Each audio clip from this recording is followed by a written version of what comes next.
Bismillahirrahmanirrahim. Assalamualaikum warahmatullahi wabarakatuh. Perkenalkan, nama saya Aswan dengan NIM 1650079. Pada kesempatan kali ini saya akan menjelaskan saya akan mereview kembali materi yang sebelumnya itu sudah dijelaskan. Nah, langsung saja ke pembahasannya. Jadi materi kali ini itu yaitu tentang keamanan komputer. Nah,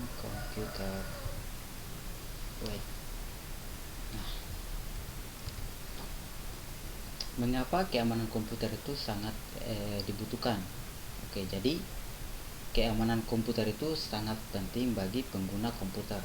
Nah, yang pertama itu ada information based society, yang dimana menyebabkan nilai informasi itu menjadi sangat penting dan menuntut kemampuan untuk mengakses dan menyediakan informasi secara cepat dan akurat, menjadi sangat esensial bagi sebuah perusahaan maupun personal.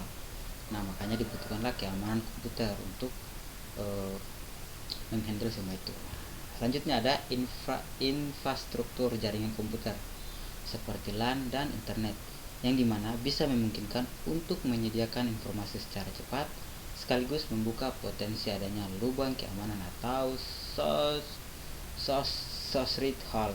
Nah, seperti itu. Nah, selanjutnya ada yang namanya kejahatan komputer, yang dimana kejahatan komputer itu semakin meningkat. Penyebabnya, yang pertama ada aplikasi bisnis berbasis TI dan jaringan komputer meningkat, seperti online banking, Cameron Electronic Data Interchange.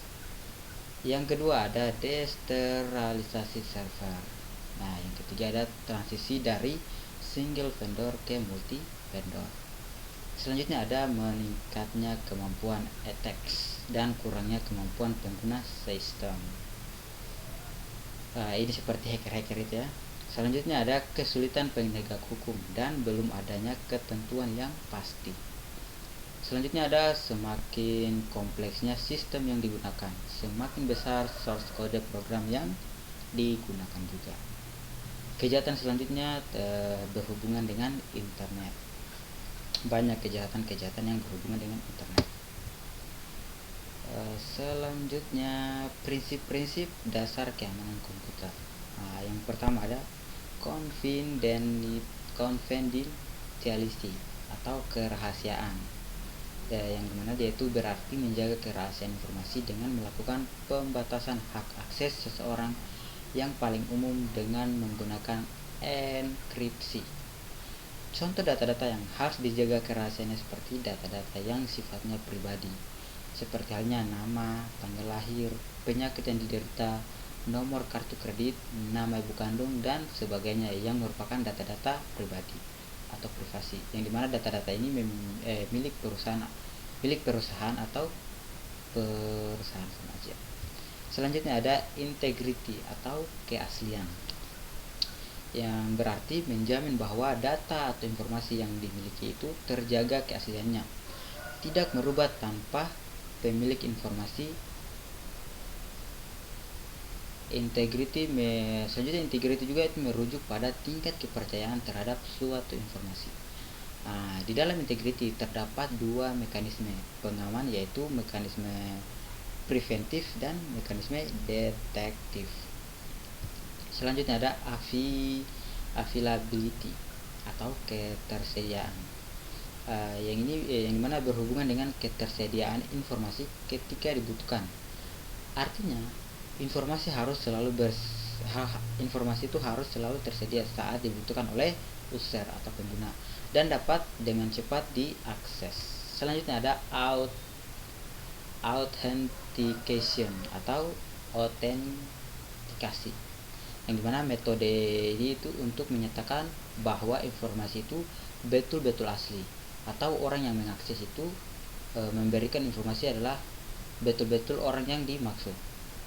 Terdapat beberapa metode autentikasi yang umum digunakan dalam keamanan komputer, seperti autentikasi berbasis kata sandi, autentikasi berbasis kunci publik atau privat, yang dimana autentikasi yang berbasis biometrik dan sebagainya. Nah, itu juga merupakan salah satu keamanan komputer.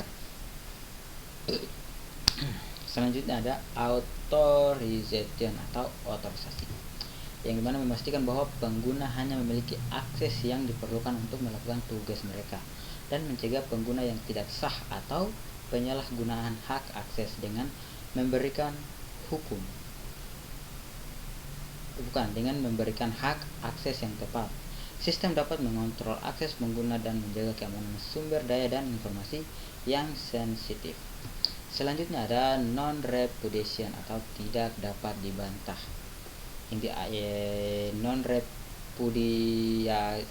Non-repudiation atau tidak dapat dibantah ini merujuk pada konsep dalam keamanan komputer dan yang dimana pengirim sebuah pesan itu atau transaksi dapat membantah bahwa ia telah mengirim atau melakukan transaksi tersebut. Selanjutnya, ancaman keamanan komputer secara umum. Yang pertama itu manusia. Jadi manusia itu atau seperti halnya hacker yang berusaha atau lebih mengakses sistem, yang mengakses suatu sistem itu tanpa izin dari pihak yang berwenang. Tujuannya bisa untuk melakukan pencurian data, informasi, atau perusakan. Ya, jadi kita harus hati-hati dengan hacker. Makanya keamanan komputer itu sangat diperlukan. Selanjutnya, memasukkan program ilegal seperti virus, form, dan lain sebagainya. Kemampuan user yang terbatas dalam menggunakan dan memelihara sistem juga ini, serta rendahnya kesadaran akan keamanan sistemnya. Makanya diperlukanlah sebuah keamanan dalam komputer. Selanjutnya, ancaman keamanan komputer secara umum itu setelah manusia ya ada juga yang namanya hardware failure, yang dimana dia itu tidak stabilnya suplai listrik dalam jangka waktu panjang sehingga mengakibatkan kerusakan pada perangkat. Terjadinya korsleting listrik yang dapat mengakibatkan terhentinya proses sistem atau bahkan kerusakan sistem. Selanjutnya, segala macam bentuk gangguan fisik yang berdampak langsung maupun tak langsung terhadap perangkat. Ancaman selanjutnya ada software failure. Tadi ada hardware, sekarang software. Adanya kesalahan pada sistem operasi, terus adanya kesalahan saat mengupdate program, terus uji coba program yang tidak memadai sehingga menyisakan error pada perangkat lunak. Ancaman selanjutnya ada yaitu alam, yang dimana alam ini merupakan ancaman yang tidak bisa dicegah seperti banjir, gempa bumi, kebakaran, dan lain sebagainya. Ancaman keamanan komputer menurut David Ikoff,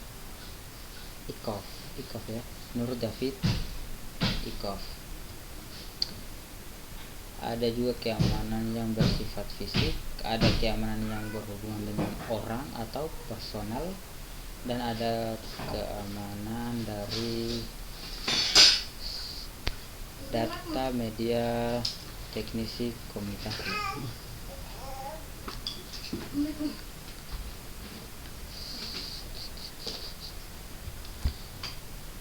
Dan ancaman selanjutnya itu ada yang namanya keamanan dalam operasi. Adanya prosedur yang digunakan untuk mengatur dan mengelola sistem keamanan dan juga termasuk prosedur setelah serangan. Selanjutnya ada security attack models. Jadi seperti ini gambarannya atau simulasinya. Yang pertama itu ada interruption, yang dimana perangkat sistem menjadi rusak atau tidak tersedia. Serangan ditujukan kepada ketersediaan atau availability dari sistem. Contoh serangan adalah denial of service attack. Selanjutnya ada interception, ada juga modification, ada fabrication.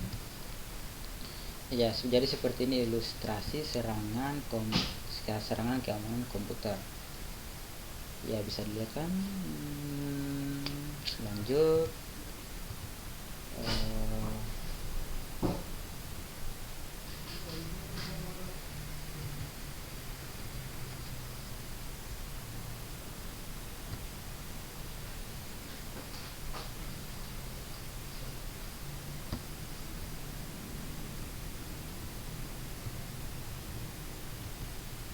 Nah, selanjutnya ada 15 contoh kasus nyata akibat dari jebolnya sistem keamanan komputer di Indonesia. Yang pertama itu pembobolan situs web KPU pada pemilu 2019. Selanjutnya ada serangan ransomware WannaCry pada tahun 2017 yang menyerang banyak institusi dan perusahaan di Indonesia. Pembobolan situs web Kominfo oleh hacker pada tahun 2016, dan juga ada pembobolan sistem web Bank Mandiri pada tahun 2015, dan masih banyak lainnya juga contoh kasus akibat jebolnya sistem keamanan komputer. Makanya sangat diperlukan keamanan komputer itu.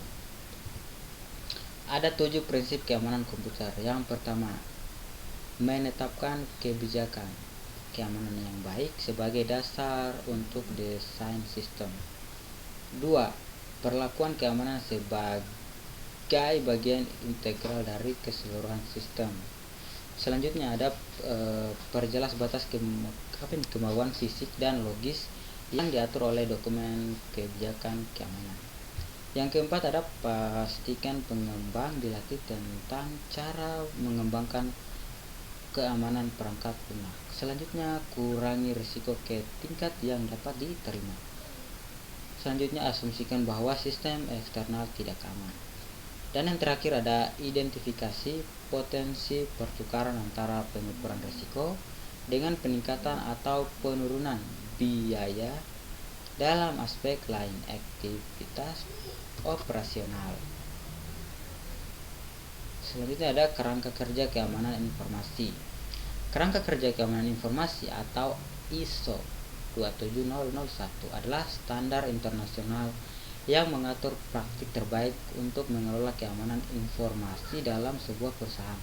Standar ini memberikan panduan untuk merancang, menerapkan, mengoperasikan, memonitor, memeriksa, memelihara, dan meningkatkan sistem manajemen keamanan informasi di sebuah perusahaan. ISMS ini atau bisa disebut dengan sistem lanjut.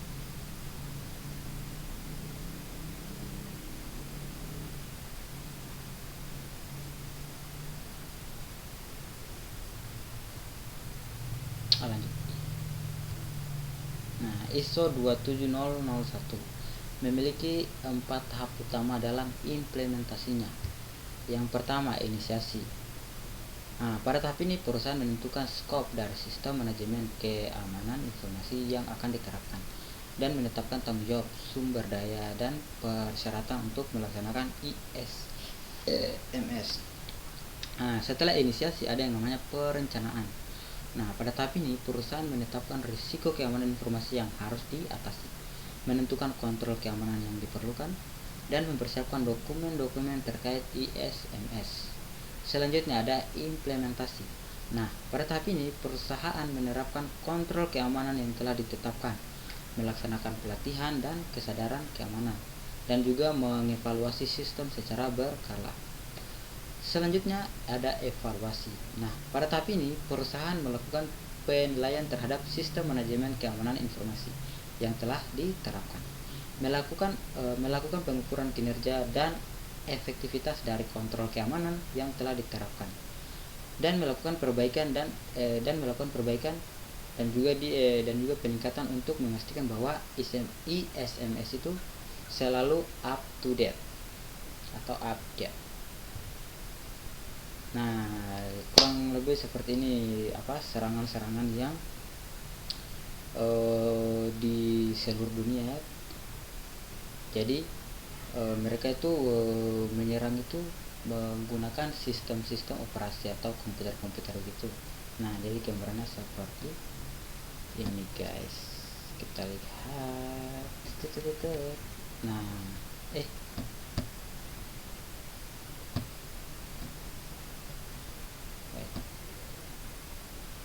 tidak bisa diputar. Oke, jadi cukup sekian dari saya. Mungkin itu saja yang dapat saya sampaikan. Lebih dari kurangnya mohon dimaafkan. Saya akhiri dengan ucapan billahi taufiq wal hidayah. Wassalamualaikum warahmatullahi wabarakatuh.